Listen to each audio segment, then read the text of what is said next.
I think there's confusion over CO2 and erbium. I think the debate has been settled, personally. It's just that we're here talking because some people haven't gotten the news.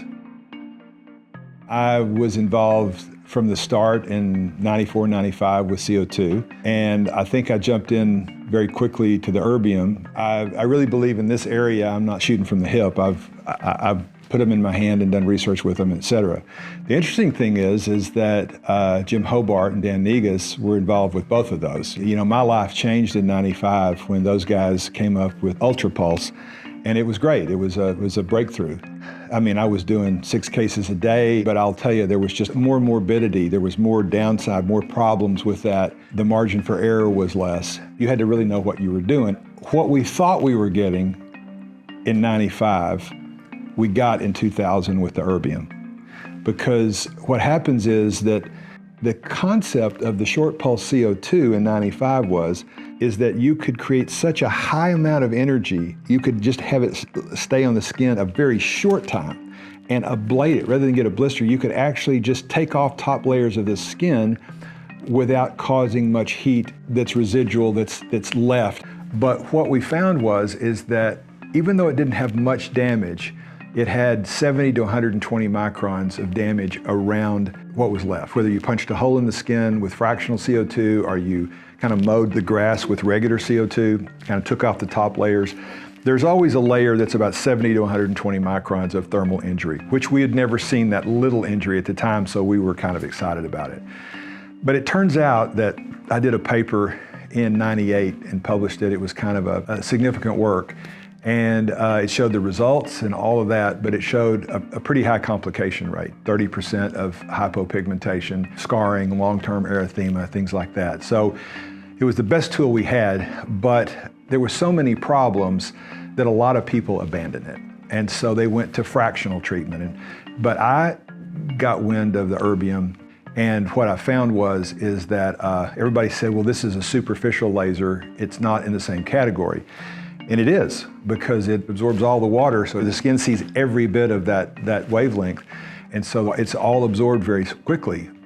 But it's also the deepest laser there can be, because you can just keep going. It can go through the char and the heat that's involved. It can go deeply. What we found was that the residual around the erbium is 5 to 20 microns, like radically different. So there's not much heat at all. Even to this day, there's misconception. Okay, well, you need the heat because that heat creates more thermal injury and more new collagen.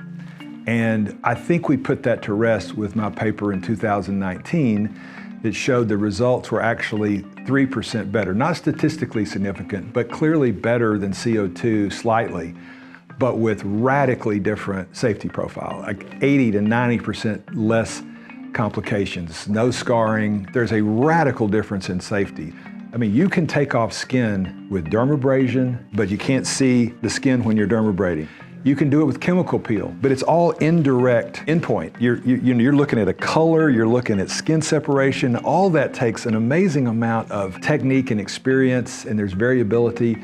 I love the ablative lasers because you can see exactly what's happening. But you can't see that with the CO2, because with the CO2 you have so much heat there that it's a secondary endpoint. You're seeing a chamois color, you're seeing a certain thing, and you have to interpret that, and that interpretation is highly variable. With an erbium, you're actually seeing the wrinkle go away in front of your eyes. You're actually seeing the result you want to see in real time. So it's easier for me to teach residents. It's safer. It's much more predictable. I can teach a resident, I can come in and show them that, and they can get those results much quicker and easily and more reliably and safely than if I was trying to teach them chemical peels or all of that. It's just so much easier to teach and to learn. And it's better for your patients. So the results, like I say, in a nutshell, you could debate on whether heat matters, but what really matters is results. You can talk about these theories, but what I've proven by comparing the erbium paper that I wrote and the CO2 paper that I wrote, same guy, same scale, is that the erbium was better results slightly and 80 to 90% fewer side effects. So I think the debate has been settled personally. It's just that we're here talking because some people haven't gotten the news.